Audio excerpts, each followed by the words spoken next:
कौन कहता है भगवान आते नहीं। कौन कहता है भगवान आते नहीं। तुम मीरा के जैसे बुलाते नहीं। तुम मीरा के जैसे बुलाते नहीं। जय श्री कृष्ण। जब श्री कृष्ण और बलराम उनके संगी उपयुक्त लीलाओं में मस्त थे, तो गाय बिना रखवाली के मनमाना विचरण करती हुई हरी घास चरने के लालच में वन के सुदूर भाग में पहुंच गई। सारी बकरियां, गायें तथा भैंसे एक वन पार करके दूसरे में पहुंची और फिर इक्षाटवी वन में पहुंच गई। ये वन हरी घास से पूर्ण था, अतः सभी आकृष्ट हो गई। किंतु जब वे वहां पहुंची तो उन्होंने देखा कि वहां दावा अग्नि लगी हुई है, अतः सब चित्कार करने लगी। इधर जब श्री कृष्ण, बलराम तथा उनके संगियों ने अपने पशुओं को नहीं देखा तो वे सब बहुत चिंतित हुए। वे गायों को उनके पद चिन्हों तथा चरी हुई घास का अनुसरण करते हुए ढूंढने लगे। सभी बालक डरे हुए थे कि उनकी जीविका की साधन रूपी गाय खो गई है। गायों को खोजने से वे भी थक गए और प्यासे हो गए, किंतु शीघ्र ही उन्हें अपनी गायों की चित्कार सुनाई दी। श्री कृष्ण जोर जोर से गायों का नाम ले लेकर बुलाने लगे। श्री कृष्ण को बुलाते सुनकर गाय प्रसन्नता पूर्वक निनाद करते हुए उत्तर देने लगी, किंतु उस समय तक दावा अग्नि ने उन सभी को चारों ओर से घेर लिया था और स्थिति अत्यंत भयानक हो गई थी। ज्यों-ज्यों वायु तेजी से चलने लगी, त्यों-त्यों लपटें बढ़ने लगी और ऐसा प्रतीत होने लगा मानो सारी जड़ तथा जंगम वस्तुएं काल कवलित हो जाएंगी। सारी गाय तथा बालक अत्यंत भयभीत हो उठे और वे बलराम की ओर उसी तरह देखने लगे जिस प्रकार मरणासन व्यक्ति श्री भगवान के चित्र की ओर देखता है। वे पुकार रहे थे, हे कृष्ण, हे बलराम, आप बहुत बलवान हैं। हम इस दहकती अग्नि के तप से जले जा रहे हैं, हमें अपने चरण कमलों में शरण दें। हम जानते हैं कि आप ही इस संकट से हमारी रक्षा कर सकते हैं। हे प्रिय कृष्ण, आप हमारे घनिष्ठ मित्र हैं। यह अच्छा नहीं है कि हम इस तरह कष्ट उठाएं। हम सभी आप पर पूरी तरह आश्रित हैं और आप समस्त धर्मों के ज्ञाता हैं। हम आपके अतिरिक्त अन्य किसी को नहीं जानते। भगवान श्री कृष्ण ने अपने मित्रों की आर्तवाणी सुनी और उन पर स्नेहमयी दृष्टि डाली। उन्होंने आंखों से ही अपने मित्रों को बता दिया कि डरने का कोई कारण नहीं। तब परम योगी शक्तिमान इधर ईश्वर श्री कृष्ण ने तुरंत ही अग्नि की सारी लपटों का पान कर लिया। इस प्रकार सारी गायें तथा बालक काल का ग्रास होने से बच गए। सारे बालक भय से प्राय मूर्छित थे, किंतु जब उन्हें होश आया और उन्होंने अपनी आंखें खोली तो अपने आप को श्री कृष्ण, बलराम तथा गायों के बीच भांडी रवन जंगल में पाया। वे आश्चर्यचकित थे कि वे दहती अग्नि से के बीच बाल बाल बच गए हैं और उनकी गाय सुरक्षित है। उन्होंने मन ही मन सोचा कि श्री कृष्ण कोई सामान्य बालक ना होकर देवता है। संध्या समय श्री कृष्ण तथा बलराम ग्वाल बालों तथा गायों को साथ लिए बांसुरी बजाते वृंदावन आए। जब वे सब गांव पहुँचे तो गोपियां परम प्रसन्न हो गई। जब भगवान श्री कृष्ण वन में होते तो गोपियां सारे दिन उनके विषय में सोचती रहती और उनकी अनुपस्थिति में उनका एक एक क्षण 12 वर्षों की भांति व्यतीत होता। श्री कृष्ण तथा बलराम द्वारा प्रलंबासुर वध तथा विध्वंसक दावानल पान की चर्चा वृंदावन के घर घर में चलने लगी। ग्वालों ने इन अद्भुत कार्यों का वर्णन अपनी पत्नियों तथा अन्य सभी से किया और वे सभी आश्चर्यचकित थे। वे इस निष्कर्ष पर पहुंचे कि श्री कृष्ण तथा बलराम देवता थे, जो कृपा करके उनके बालक बनकर वृंदावन में आए थे। इस तरह वर्षा ऋतु आई। भारतवर्ष में ग्रीष्म के भीषण ताप, गर्मी के बाद वर्षा ऋतु का आगमन अत्यंत सुहावना लगता है। आकाश में बादल घिरकर सूर्य तथा चंद्रमा को ढकते रहते हैं, जो लोगों को अत्यंत चित्ताकर्षक लगते हैं और प्रतिक्षण वर्षा की आशा रहती है। ग्रीष्म के बाद वर्षा ऋतु का आगमन जन जन को जीवनदायी लगता है। घन गर्जन तथा बीच बीच में बिजली की चमक लोगों को पुलकित करती रहती है। वर्षा ऋतु के लक्षणों की तुलना जीवों से की जा सकती है। जो प्रकृति के 3 गुणों से आवृत होते हैं। अनंत आकाश मानो परब्रह्म हो, शूद्र जीव मानो बादलों से घिरा आकाश हो, अथवा तीनों गुणों से आवृत ब्रह्मा हो। मूलत प्रत्येक जीव ब्रह्म का अंश है। परब्रह्म या अनंत आकाश कभी भी बादल से आच्छन्न नहीं रह सकता। हाँ, उसका एक अंश आच्छन्न हो सकता है, जैसा कि श्रीमद् भागवत गीता में कहा गया है। जीव श्री भगवान के अंश रूप हैं, किंतु वे परमेश्वर के एक नगण्य अंश होते हैं। ये अंश प्रकृति के तीनों गुणों द्वारा प्रसन्न रहता है और इस कारण जीवात्माएं भौतिक जगत में वास करती हैं। ब्रह्म ज्योति सूर्य प्रकाश की भांति है। जिस प्रकार सूर्य प्रकाश में सूक्ष्म चमकीले कण रहते हैं, उसी प्रकार ब्रह्म ज्योति श्री भगवान के सूक्ष्म अंगों से भरी रहती है। परमेश्वर के इसी सूक्ष्म अंश के असीम विस्तार में से कुछ जीव प्रकृति के प्रभाव से प्रसन्न रहते हैं और कुछ उससे मुक्त रहते हैं। पृथ्वी से सूर्य प्रकाश द्वारा जो जल खींचता है, वही बादल बन जाता है। सूर्य निरंतर 8 मास तक पृथ्वी की सतह से सभी प्रकार के जल को भाप में परिणत करता रहता है और यही जल बादलों के रूप में एकत्रित हो जाता है, जो आवश्यकता के समय वर्षा जल के रूप में वितरित होता है। इसी प्रकार सरकार नागरिकों से आयकर बिक्री कर संग्रह करती है, जो अपने विभिन्न कार्यकलापों तथा कृषि व्यापार तथा उद्योग आदि द्वारा धन दे सकते हैं। इसी तरह सरकार आयकर तथा बिक्री कर के रूप में कर लगाती है। इसकी तुलना सूर्य द्वारा पृथ्वी से जल निष्कासन से की गई है। जब पृथ्वी की सतह पर पुण्य जल की आवश्यकता पड़ती है, तो वही सूर्य जल को बादल में बदलकर उस जल को सारे विश्व में वितरित करता है। इसी तरह सरकार द्वारा संचित कर पुण्य लोगों में शैक्षिक कार्य, जन कार्य, सफाई के कार्य आदि के लिए वितरित हो जाना चाहिए। अच्छी सरकार के लिए ये अत्यंत आवश्यक है। सरकार को मनमाना व्यय करने के लिए कर संग्रह नहीं करना चाहिए, अपितु संचित कर का उपयोग राज्य के जन कल्याण कार्यों में किया जाना चाहिए। वर्षा ऋतु में समूचे देश में तेज हवाएं चलती हैं, जो बादलों को एक स्थान से दूसरे स्थान तक ले जाकर जरूरतमंद जीवों में जल वितरण कराने के लिए वर्षा कराती हैं। ग्रीष्म ऋतु के बाद वर्षा की नितांत आवश्यकता होती है। अतः ये बादल उस धनी व्यक्ति के समान है, जो आवश्यकता पड़ने पर अपना पूरा कोष लुटा देता है। इसी तरह से ये बादल पूरे विश्व में जल वितरित करके अपने को रिक्त कर देते हैं। जब भगवान श्री रामचंद्र के पिता महाराज दशरथ अपने शत्रु से लड़ते थे, तो कहा जाता है कि वे उस किसान की तरह उनके पास पहुंचते थे, जो खेत में उगे अनावश्यक पेड़ पौधों को समूल नष्ट कर देता है। और जब दान देने का अवसर आता था, तो वे उसी प्रकार धन वितरित करते, जिस प्रकार बादल जल बरसाते हैं। बादलों द्वारा वर्षा जल का वितरण इतनी प्रचुर मात्रा में होता है कि इसकी उपमा अत्यंत उदार धनी पुरुष द्वारा धन वितरण करने से की जा सकती है। बादलों से इतनी वर्षा होती है कि जहाँ जल की आवश्यकता नहीं होती, यथा चट्टानों, पर्वतों तथा समुद्रों में, वहाँ भी प्रचुर जल बरसता है। ये बादल उस दानी पुरुष जैसे हैं, जो पात्र कुपात्र का विचार किए बिना ही दान के लिए अपना कोष खोल देता है। वे मुक्त हस्त दान देता है।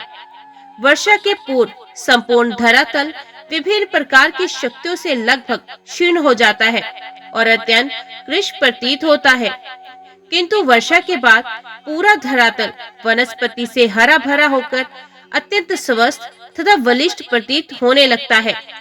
यहाँ पर उस व्यक्ति से तुलना की गई है, जो अपनी भौतिक इच्छा की पूर्ति के लिए तपस्या करता है। वर्षा के बाद पृथ्वी का हरा भरा होना भौतिक इच्छाओं की पूर्ति के समान है। कभी कभी जब देश में अवांछित सरकार का शासन होता है, तो लोग सरकार को वश में करने के लिए कठिन तपस्या करते हैं और शासन संभाल लेने पर वे मोटे मोटे वेतन लेकर समृद्ध बन जाते हैं। ये क्षणिक लाभ वर्षा ऋतु में पृथ्वी के हरे भरे हो जाने के समान है। वस्तुत आध्यात्मिक सुख प्राप्त करने के उद्देश्य से ही कठिन तपस्या की जानी चाहिए। श्रीमद् भागवत में संस्तुति की गई है कि परमेश्वर के साक्षात्कार के लिए ही तपस्या करनी चाहिए। भक्ति में तपस्या करते हुए मनुष्य आध्यात्मिक जीवन की पुण्य प्राप्ति कर सकता है और उसके बाद उसे असीम आध्यात्मिक आनंद की प्राप्ति होती है। किंतु यदि कोई भौतिक लाभ को दृष्टि में रखकर कठिन तपस्या करता है तो श्रीमद् भागवत में अनुसार उसके परिणाम क्षणिक होते हैं और केवल अल्प यज्ञ ही ऐसी इच्छा करते हैं।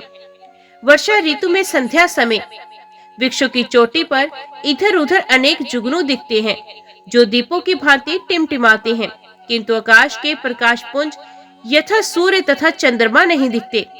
इसी प्रकार इस कलयुग में नास्तिक या दुष्ट लोग सर्वत्र दिखते हैं, किंतु वास्तविक आध्यात्मिक उत्थान के लिए वैदिक नियमों का पालन करने वाले लोगों का अभाव हो जाता है। इस कलयुग की तुलना जीवों की मेघाच्छादित ऋतु से की गई है। इस युग में वास्तविक ज्ञान की सभ्यता की भौतिक उन्नति के द्वारा आच्छादित रहता है। इसमें शुष्क चिंतक, नास्तिक तथा तथाकथित धर्म निर्माता जुगनों की तरह प्रकट होते रहते हैं, जबकि वैदिक नियमों या शास्त्रों का पालन करने वाले व्यक्ति इस युग के बादलों से प्रच्छन्न हो जाते हैं। लोगों को आकाश के असली प्रकाश पुंजों, सूर्य, चंद्रमा और नक्षत्रों से प्रकाश ग्रहण करना सीखना चाहिए, न कि जुगनुओं से। वस्तुत जुगनू रात्रि के अंधकार में प्रकाश नहीं दे सकता। जिस प्रकार वर्षा ऋतु में कभी कभी सूर्य, चंद्र तथा तारे दिख जाते हैं, उसी प्रकार इस कलयुग के भी कुछ लाभ है। यथा इसमें भगवान श्री चैतन्य का वैदिक आंदोलन अर्थात हरे कृष्ण मंत्र का वितरण सुनाई पड़ जाता है।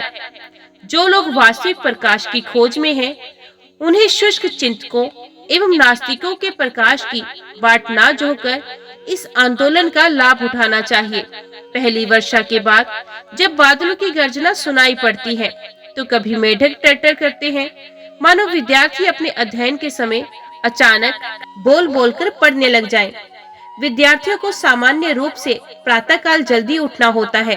वे प्राय अपने आप न जगकर मंदिर में या सांस्कृतिक शाला में घंटी बजने पर जगते हैं।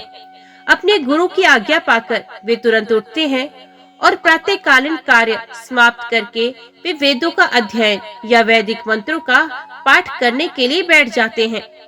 कलयुग में प्रत्येक व्यक्ति अंधकार रात्रि में सोता रहता है, किंतु जब कोई महान आचार्य आता है तो उसके पुकार मात्र पर वे वास्तविक ज्ञान प्राप्त करने के लिए वेदाध्ययन में जुट जाता है। वर्षा ऋतु में अनेक ताल तलैया, नदी नद जल से भर जाते हैं, अन्यथा वर्ष भर वे सूखे रहते हैं। इसी प्रकार भौतिकतावादी पुरुष नीरस होते हैं, किंतु कभी कभी जब वे तथाकथित ऐश्वर्यशाली स्थिति में होते हैं, उनके घर घर संतान तथा बैंक पूंजी होती है, तो वे समृद्धि करते प्रतीत होते हैं, किंतु शीघ्र ही नदी नद की भांति पुनः सूख जाते हैं।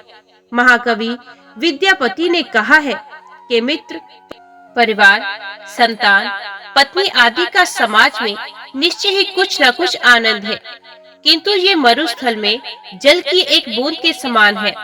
हर व्यक्ति सुख के पीछे उसी तरह दौड़ रहा है जिस तरह मरुस्थल में वे जल के लिए भागता है। यदि मरुस्थल में जल की एक बूंद हो तो नाम के लिए तो वे जल कहा जाता है, किंतु उस जल की बूंद का लाभ नगण्य होता है। हम अपने मरुस्थल जैसे भौतिकवादी जीवन में सुख के अथाह सागर की खोज में लगे रहते हैं, किंतु हमें समाज, मित्र तथा सांसारिक प्यार के रूप में एक जल बिंदु से अधिक कुछ नहीं मिल पाता।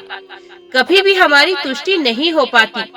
जिस प्रकार ग्रीष्म ऋतु में कभी ताल तलैया, नदी नद जल से नहीं भर पाते, वर्षा के कारण तृण वृक्ष तथा वनस्पतियां हरी भरी लगती हैं। कभी कभी तृण के ऊपर लाल रंग के कीड़े एकत्रित हो जाते हैं, छाते जैसे कुकुर मुत्तों के साथ मिलकर हरा तथा लाल रंग से ऐसा दृश्य उपस्थित करते हैं मानो कोई व्यक्ति अचानक धनवान बन गया हो। किसान अपने खेतों को शस्य से पूरी देखकर अत्यंत प्रसन्न होता है, किंतु पूंजीपति जो अलौकिक शक्ति के कार्यों से अपरिचित रहता है, अप्रसन्न होता है, क्योंकि वे अधिक उपज के कारण मंदी से भयभीत रहता है। कुछ देशों की सरकारों के पूंजीपति किसानों पर अधिक अन्न उत्पादन के लिए प्रतिबंध लगा देते हैं, क्योंकि उन्हें ये ज्ञात नहीं कि अन्न का वास्तविक दाता तो श्री भगवान है। वैदिक आदेश के अनुसार एको बहुना यो विदधाति कमाना, श्री भगवान इस सृष्टि का पालन करते हैं, अतः जीवों की आवश्यकता के अनुसार पूर्ति की व्यवस्था करते हैं। जब जनसंख्या बढ़ जाती है तो उसका भरण पोषण परमेश्वर का उत्तरदायित्व होता है, किंतु जो नास्तिक हैं या बदमाश हैं, वे अपने व्यापार में अवरोध मानकर ये नहीं चाहते कि प्रभुत अन्न उत्पादन हो। वर्षा ऋतु में सारे जलचर, स्थलचर तथा नभचर उसी तरह प्रसन्न हो उठते हैं, जिस प्रकार दीर्घकाल से श्री भगवान की दिव्य सेवा करने वाले व्यक्ति प्रसन्न होता है। हमें अंतर्राष्ट्रीय कृष्ण भावनामृत संघ के विद्यार्थियों का व्यवहारिक अनुभव है। विद्यार्थी बनने के पूर्व वे अत्यंत मैले कुचैले लगते थे, यद्यपि उनका प्राकृतिक स्वरूप सुंदर था।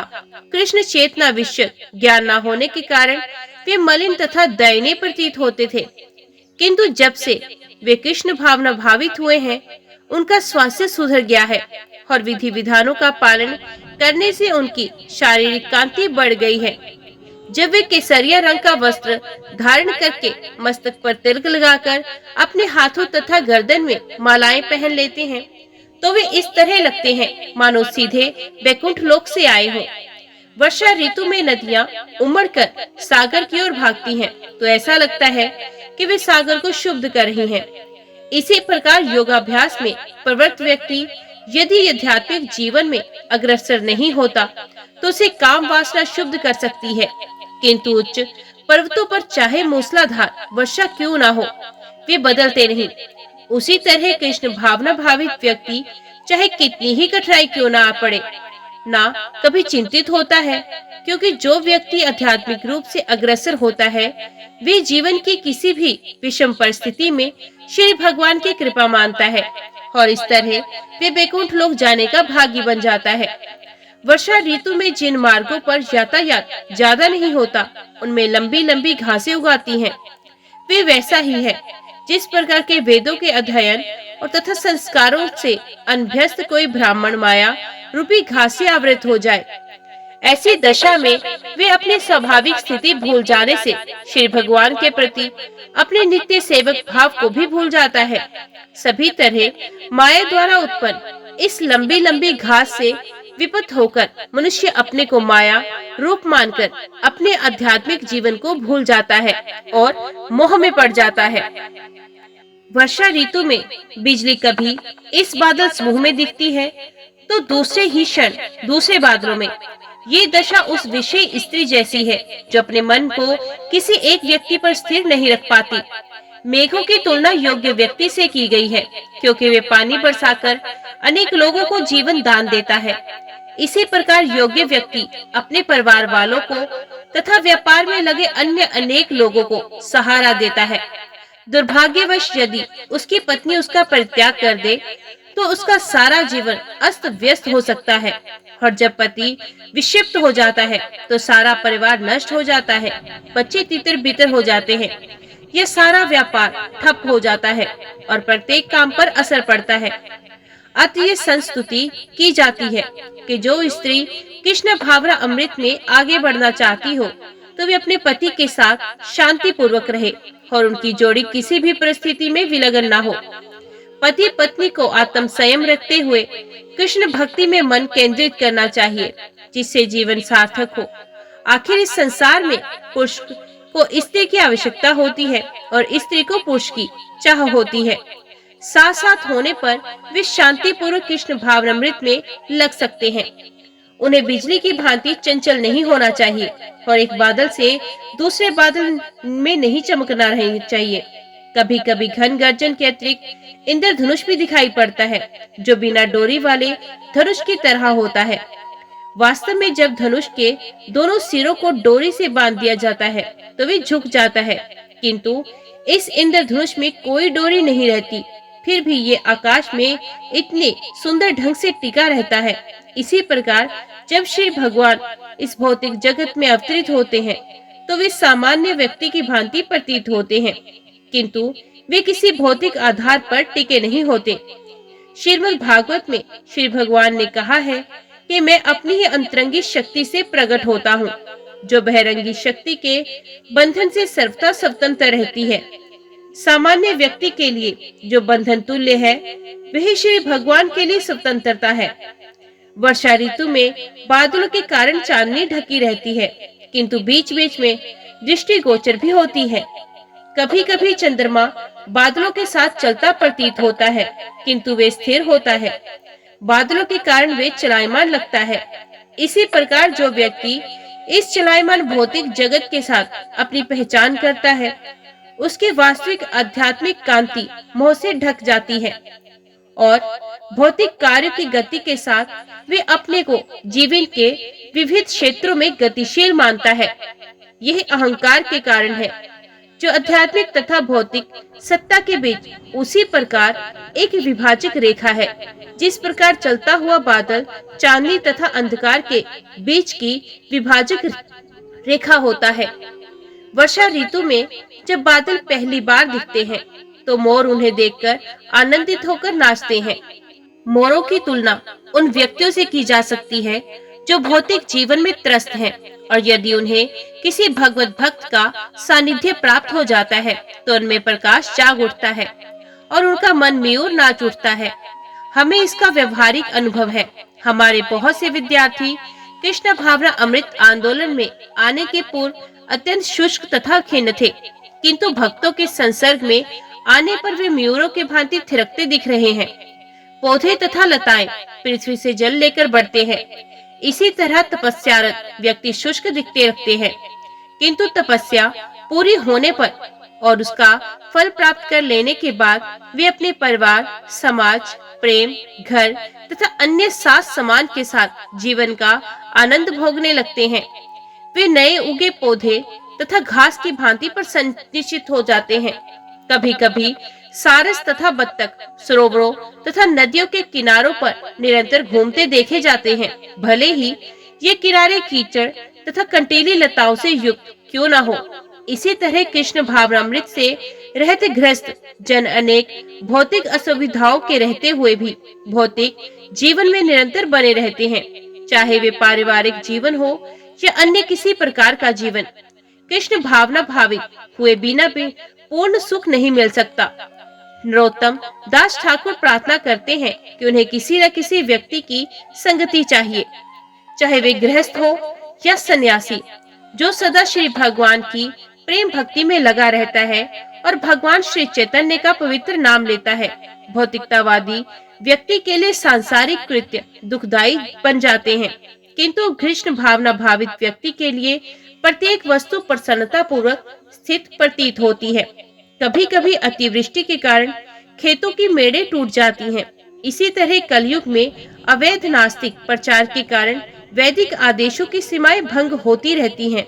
इस तरह लोग धीरे धीरे ईश विहीनता को प्राप्त हो जाते हैं।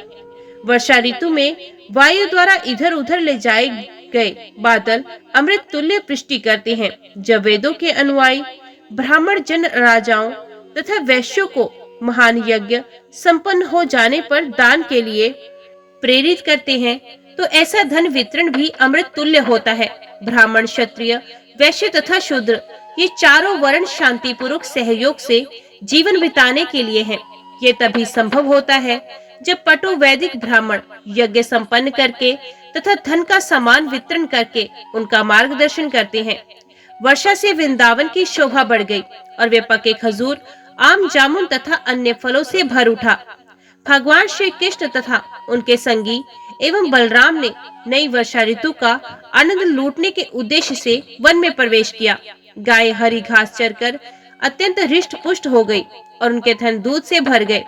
जब श्री कृष्ण ने उनके नाम ले लेकर बुलाया तो वे अत्यंत प्रेमवश तुरंत ही उनके पास आ गई और इस प्रसन्नता में उनके थनों से दूध की धारा बह निकली।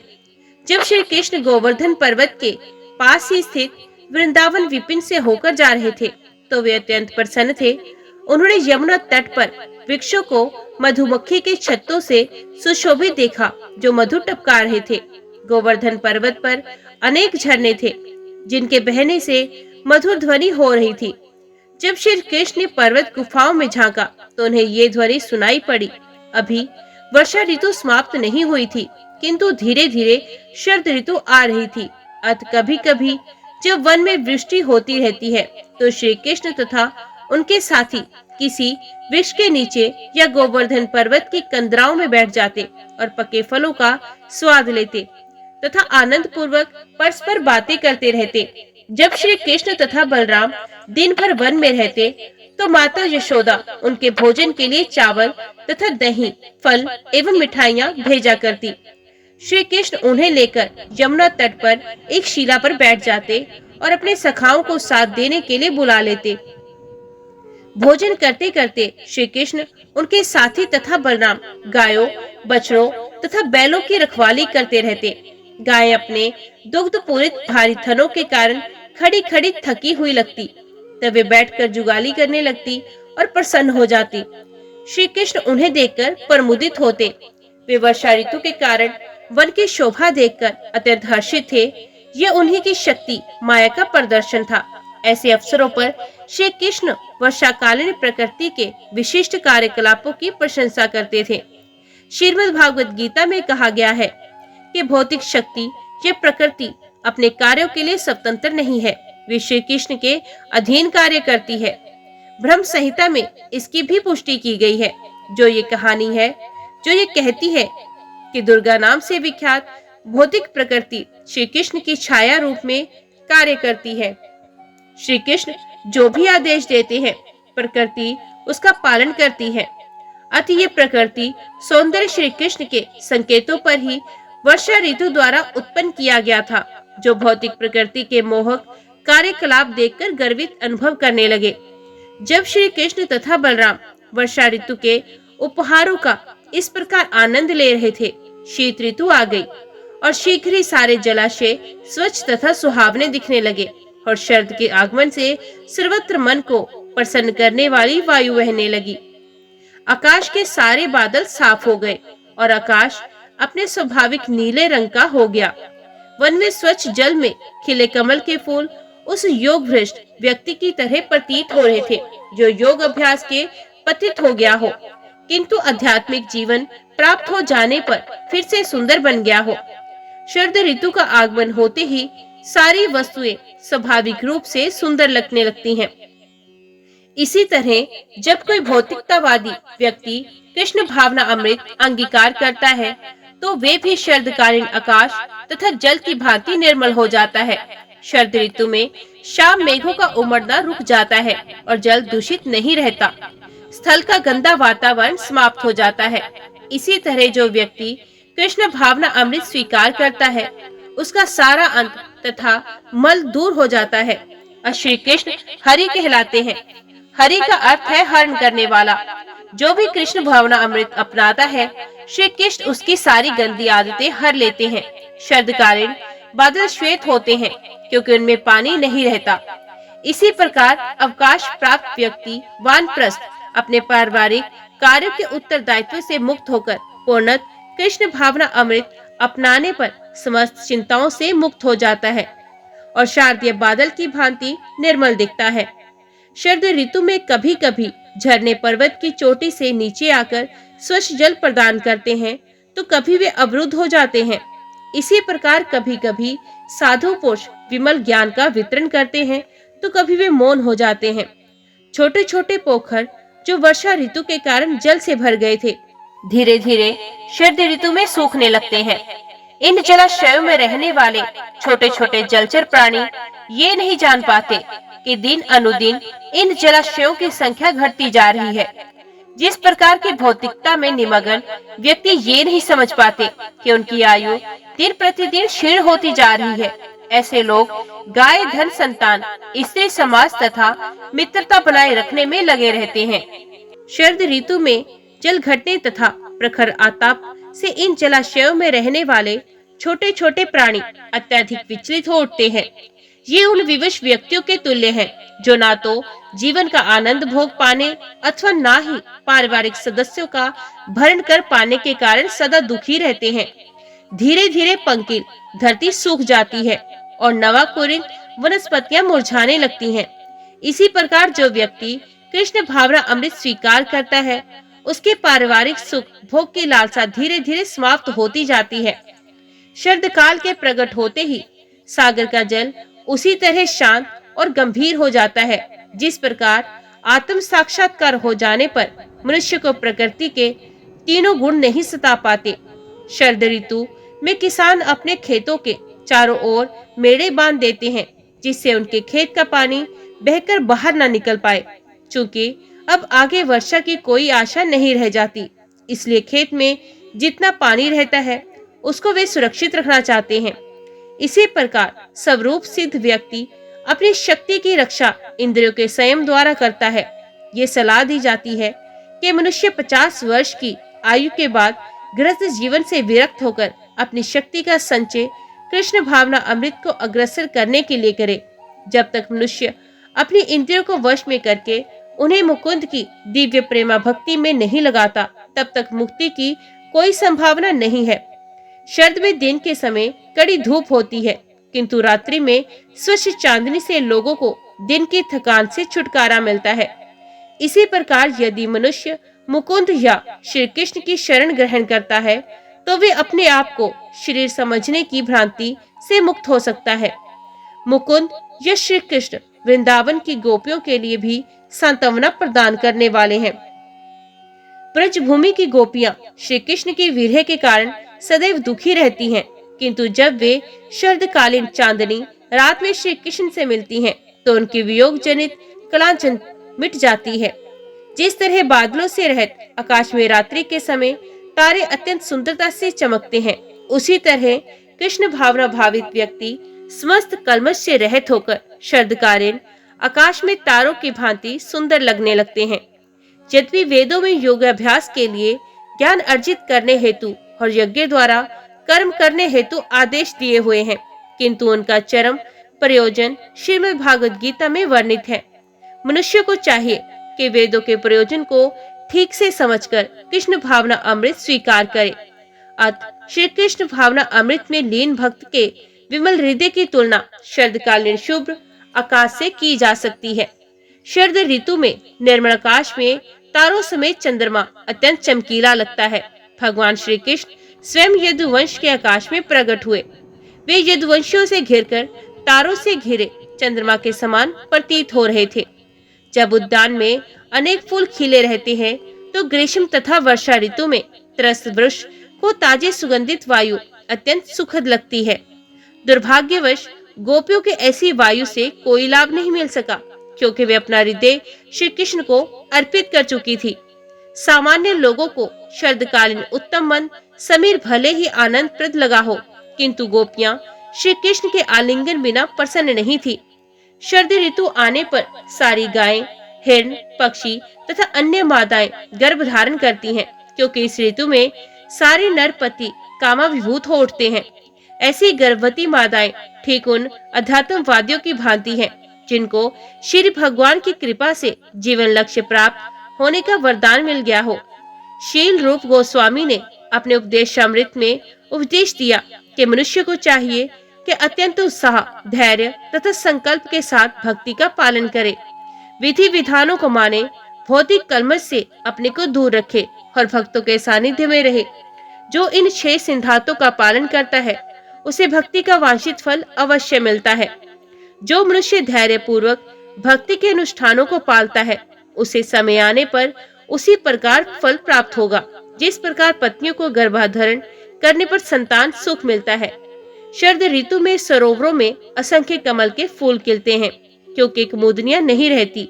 वैसे दिन के समय कमल तथा कुमुदनी साथ साथ खिलते हैं, किंतु शरद ऋतु में प्रचंड धूप के कारण केवल कमल ही खिल पाते हैं।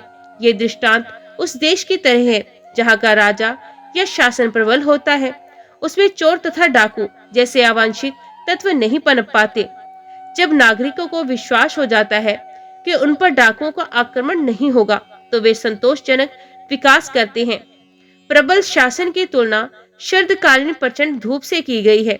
कुमुदनियां, डाकू इत्यादि अवांछित तत्वों जैसे हैं और कमल पुष्पों की तुलना संतुष्ट नागरिकों से की गई है। शरद ऋतु में खेत पके अन्न से भर जाते हैं। लोग फसल से अत्यंत प्रमुदित हो उठते हैं और कई प्रकार के उत्सव मनाते हैं तथा नवरात्र या श्री भगवान को नवीन अन्न की भेंट करना, नया अन्न सर्वप्रथम विविध मंदिरों में अचर्य विग्रहों को भेंट कर चढ़ाया जाता है और सभी को इस नए अन्न से बनी खीर खाने के लिए न्योता दिया जाता है। इसके अतिरिक्त अन्य धार्मिक उत्सव तथा पूजा विधियां होती हैं, जिनमें से विशेष रूप से बंगाल में दुर्गा पूजा नामक सबसे बड़ा उत्सव मनाया जाता है। उस काल में वृंदावन में भगवान श्री कृष्ण तथा बलराम की उपस्थिति के कारण शरद ऋतु अत्यंत आकर्षक बनी हुई थी। व्यापारिक समुदाय, राजकीय वर्ग तथा ऋषि सभी वांछित वर प्राप्त करने के लिए इधर उधर जाने के लिए स्वतंत्र थे। इसी प्रकार भौतिक शरीर के बंधन से मुक्त होकर अध्यात्मवादी भी वनवासित फल प्राप्त करते थे। वर्षा ऋतु में व्यापारी वर्ग एक स्थान से दूसरे स्थान को नहीं जा सकता, अतः उसे वांछित फल नहीं मिल सकता।